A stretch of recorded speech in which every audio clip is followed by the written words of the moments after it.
Why do the nicest guys, the ones women dream about so often, become the very men those same women fear? He's the man every woman says she wants. The guy who opens doors, remembers anniversaries, and never raises his voice.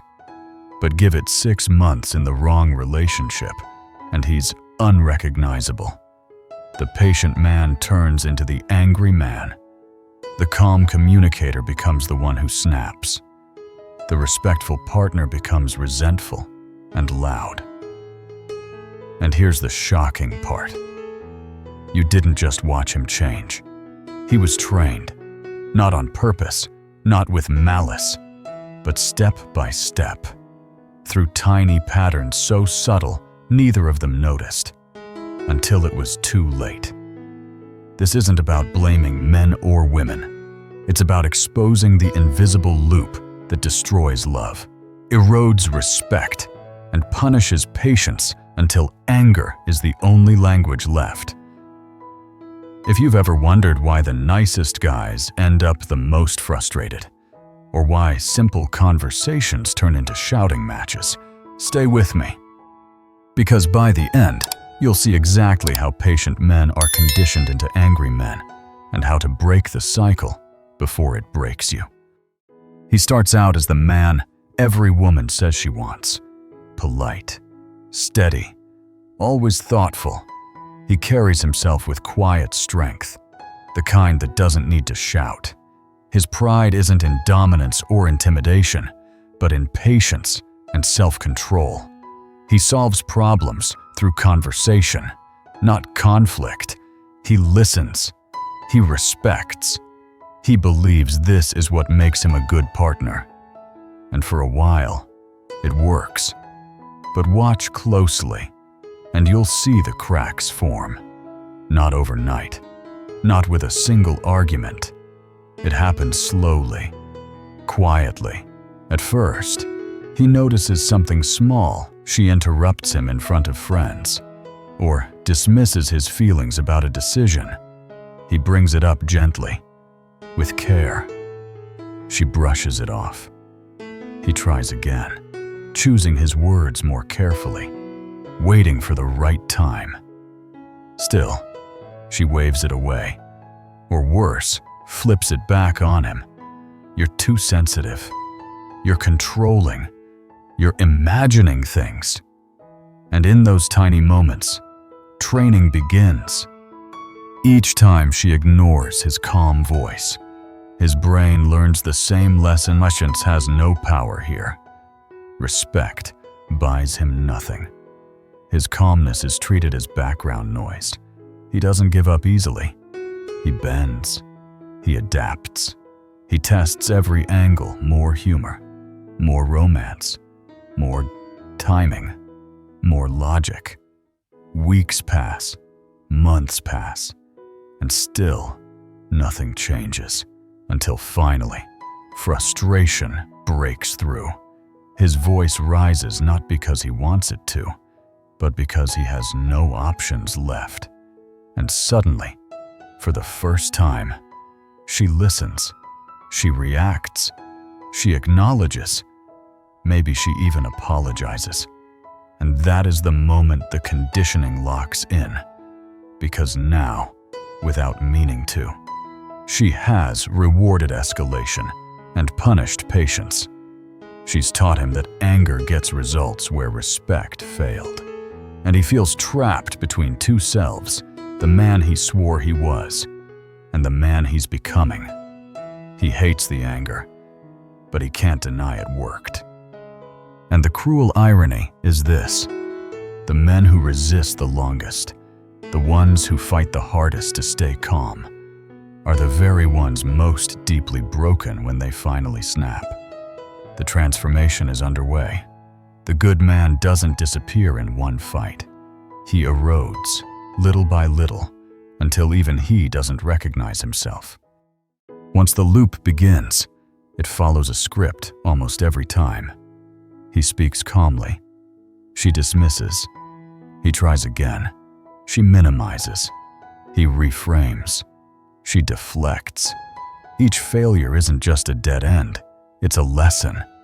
A quiet, invisible lesson that tells his brain this style doesn't work here.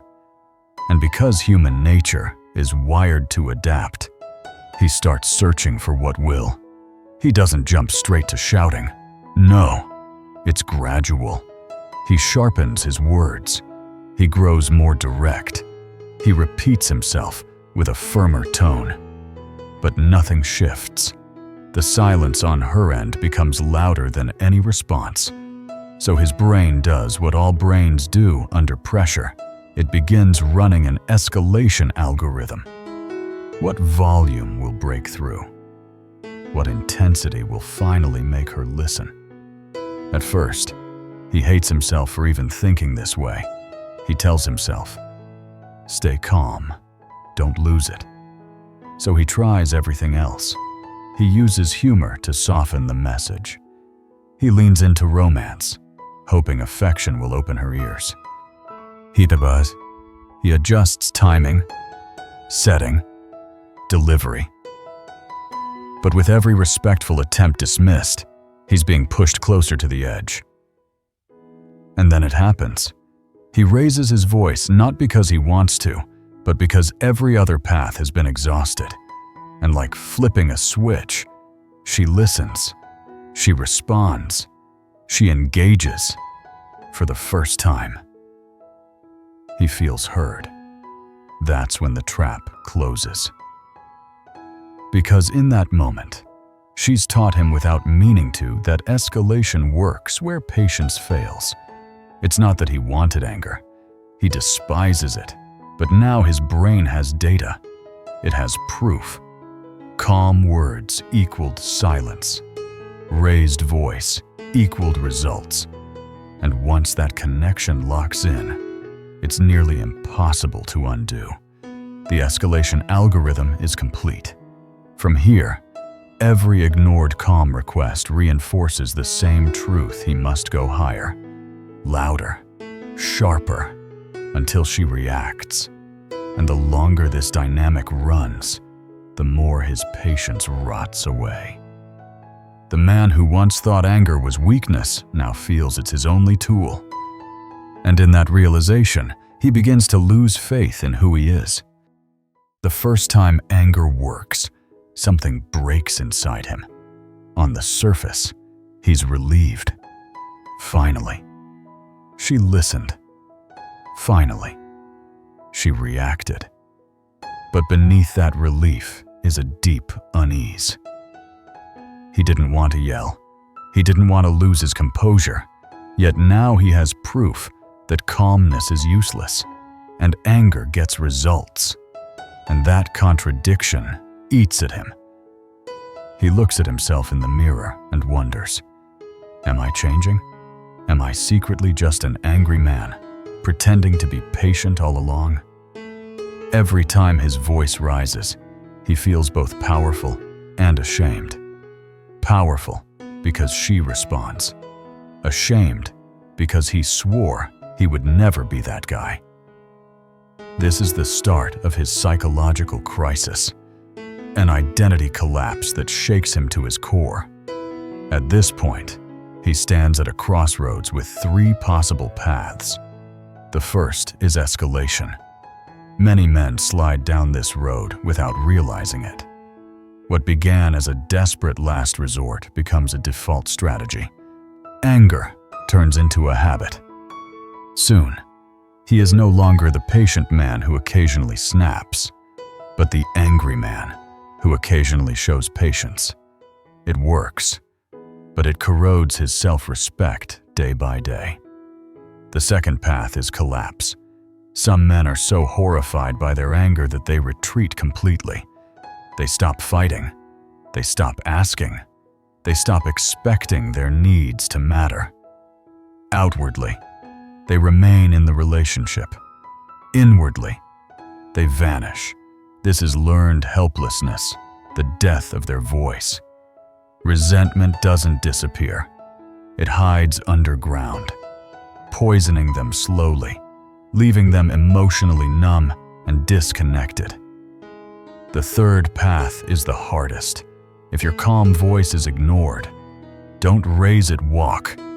You don't owe your identity to a relationship that disrespects it, but also the healthiest, the strategic exit.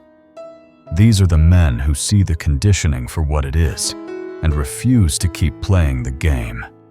They understand that any relationship where only anger works is a slow destruction of character. So they choose to leave not out of weakness, but out of clarity and strength. They would rather walk away than lose the version of themselves they respect. Each path reshapes him. One breeds rage, one kills his spirit, one preserves his dignity. And whichever choice he makes, it doesn't just decide the fate of the relationship, it decides the man he becomes for years to come. To understand why this transformation feels inevitable, you have to see the psychology running quietly in the background. None of this is a conscious plan. She doesn't set out to create an angry man, but human behavior follows rules of conditioning, and once those rules kick in, the outcome is predictable. It begins with something I call selective response. When he speaks calmly, her brain processes it as optional. It feels like background noise, something she can ignore, delay, or dismiss. But when his voice sharpens, everything changes. The atmosphere shifts. Her attention locks in. His calm tone signals low urgency, while his raised voice triggers alarm bells. Without realizing it, she's teaching him that calmness is invisible. But anger gets results. This is where reinforcement takes over. Psychology has shown for decades that behavior repeated with rewards sticks the hardest. Here, the reward is simple when he escalates. She finally engages.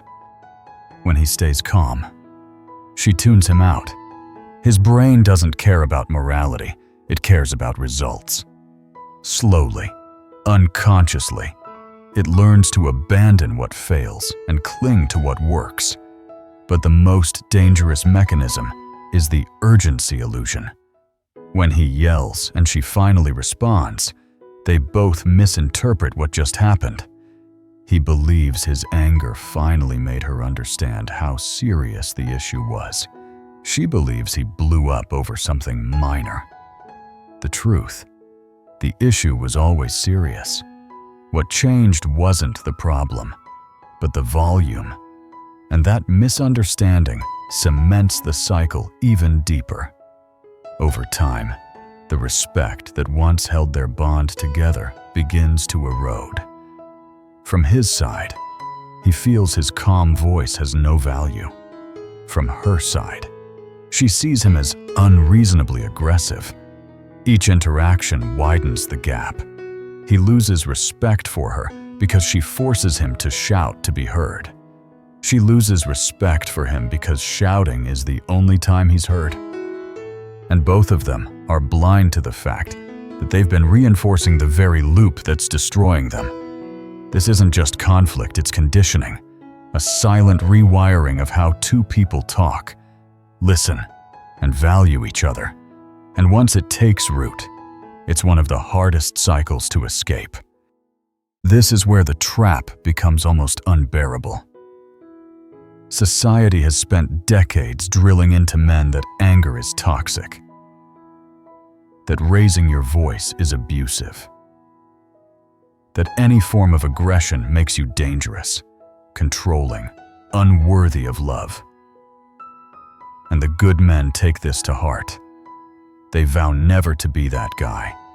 They hold back. They double down on patience. They tell themselves that calmness is the only acceptable path. But inside certain relationships, they discover a brutal contradiction. Calm doesn't work here. Patience gets brushed aside. Respectful words dissolve into silence, and the only time their partner finally reacts, finally engages, finally acknowledges them, comes when frustration leaks into their voice. That's the double bind if they stay calm. Their needs are invisible. If they get angry, they feel ashamed, Either way, they lose. The pressure this creates is crushing. On one side, there's the cultural voice warning. Don't be toxic. Don't raise your voice. Don't be abusive. On the other, there's the relational reality whispering. If you don't escalate, you'll never be heard. And caught between those two forces, patient men begin to unravel. The tragic irony is that many women in this dynamic genuinely believe they want men who are calm, respectful, and steady. They see themselves as advocates for healthy masculinity, yet their own indifference punishes those exact qualities. Without realizing it, they reward the one behavior they claim to hate. And it's not because they're cruel, it's because they're overwhelmed. Modern life is a constant flood of noise, distractions, demands. A calm voice blends into the background. A sharp tone cuts through the chaos. Her brain isn't respecting the anger, it's reacting to it like an alarm. But to him, it feels like confirmation that only escalation works. From her side, he looks like he's overreacting to something small. From his side, he feels forced into shouting just to matter.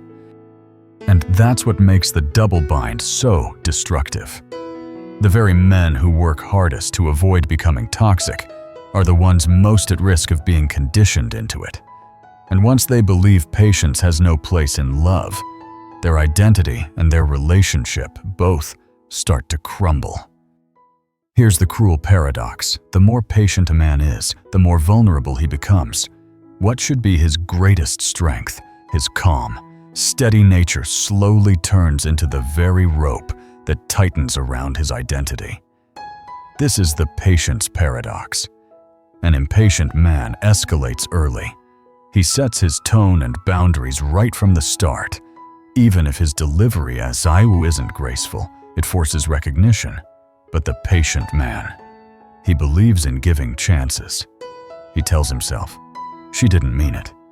Maybe I chose the wrong time. Maybe I just need to explain better.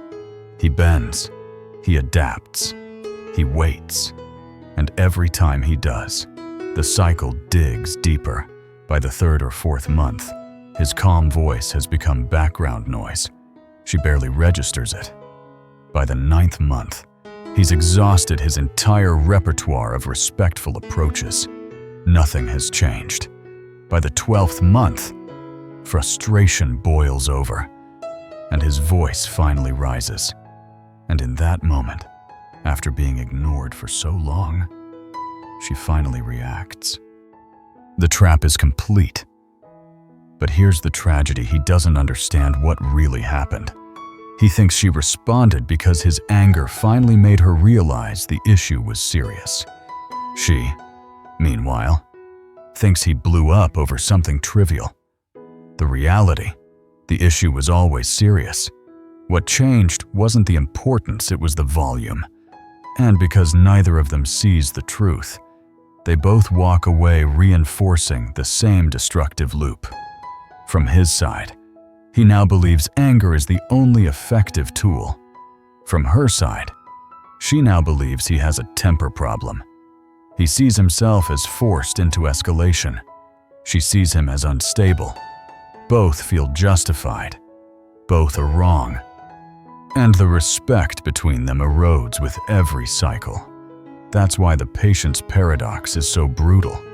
The very men who try the hardest to avoid toxicity, the ones most committed to calm dialogue, are the ones most likely to have that virtue stripped from them. Their patience, instead of protecting the relationship, becomes the weapon that destroys it. By the time they realize what's happened, they no longer trust their own calmness. They no longer believe in their own voice.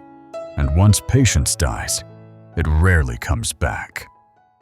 Character erosion doesn't strike like lightning. It's not a sudden collapse, it's a slow grind, a process of wearing him down, piece by piece, until he no longer trusts the man he thought he was. It begins with the first dismissed request. He tells himself she was distracted. Then another. He thinks his timing was off. Then another. He wonders if maybe he just explained it wrong. Each failure doesn't just frustrate him, it chips away at his faith in his own voice. By month 3, doubt has crept in. Maybe I'm the problem. Maybe I'm not good at communicating. By month 6, his patience feels less like strength and more like weakness.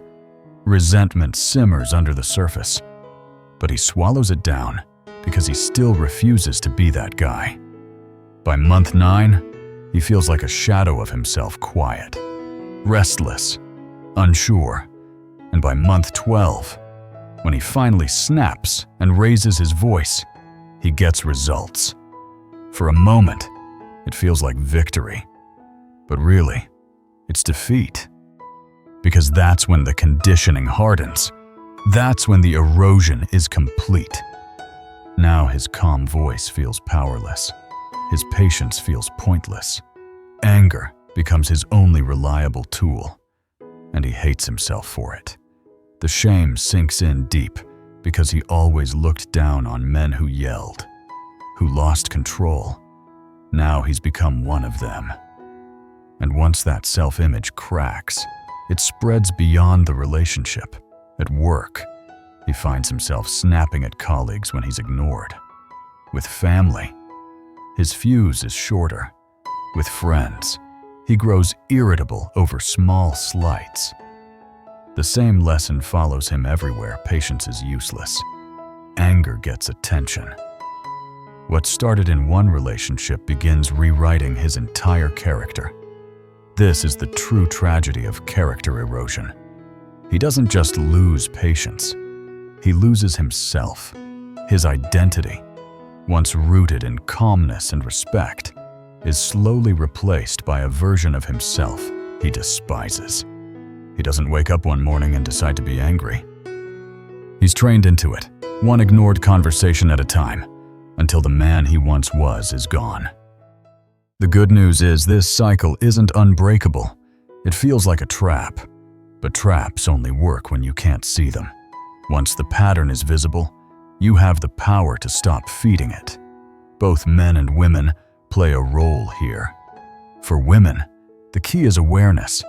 Every time you brush off his calm request, you're sending a message, even if you don't mean to, that patience doesn't matter. And the more that message repeats, the more likely he is to escalate. Respectful communication must be acknowledged before it turns into rage. That doesn't mean you have to agree with everything. It means you respond clearly, early, and with intention. A simple, "I hear you. I may not agree, but I know this is important to you. Let's talk about it later tonight" is enough to keep patience alive. Ignoring calm words is what kills respect. Valuing them is what preserves it. For men, the responsibility lies in boundaries. Don't wait until you've been ignored for months before you raise your voice. Don't bend until you break. Say it early and clearly. "I handle problems calmly." If calm doesn't work here, then we may not be a good fit. That isn't aggression, it's self-respect. When you enforce this boundary, you filter out partners who won't honor patience before they ever have the chance to condition you into anger. Together, the solution is simple but not easy. Treat calm words as serious, not optional. Reward respect with respect. Don't wait for escalation to prove urgency. Because once anger becomes the only language spoken, love begins to die. Every patient man eventually faces the ultimate choice: protect your values or surrender them for temporary peace. And every woman faces the same: respect, calm communication, or risk creating the very anger you fear. The cycle can end, but only if both sides decide to break it. The truth is, this isn't just about one man, one woman, or one broken relationship. It's cultural. We are building a society where patience is punished and escalation is rewarded. And when the very men most committed to calm communication are trained to abandon it, the consequences ripple far beyond two people. Relationships crumble, families fracture, communities lose the example of what healthy masculinity actually looks like. Think about the contradiction. We say we want men who are gentle, respectful, and steady, but through silence, indifference, and dismissal, we condition them to believe those very qualities are worthless. The result, men ashamed of their anger, women afraid of their partner's voice, couples locked in endless cycles of shouting and silence. Nobody wins. Everyone loses. But it doesn't have to stay this way. The loop can be broken. Women can choose to respect patience before it decays into rage. Men can protect their values before they erode. Together, we can build relationships where calm voices are not background noise, but the foundation of love, trust, and respect. So if this story feels uncomfortably familiar, if you've lived it, or if you've seen it, don't brush it aside. Awareness is the first step to change. Once you recognize the pattern, you can stop feeding it. You can make different choices. You can demand better for yourself and for the person you love. And if this message struck a chord with you, don't keep it hidden. Share it with your partner, with your friends, with anyone who needs to hear that patience should never be punished and respect should never require shouting. Because the more people understand this hidden dynamic, the more relationships we can save before they rot from within. At the end of the day, the question is simple but urgent. Will we keep creating environments that force good men to become angry just to be heard? Or will we finally build a culture that honors patience, values calm voices, and protects the men who refuse to lose themselves in anger?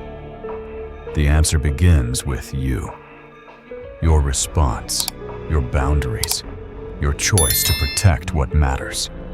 Because when patience dies, love doesn't survive much longer.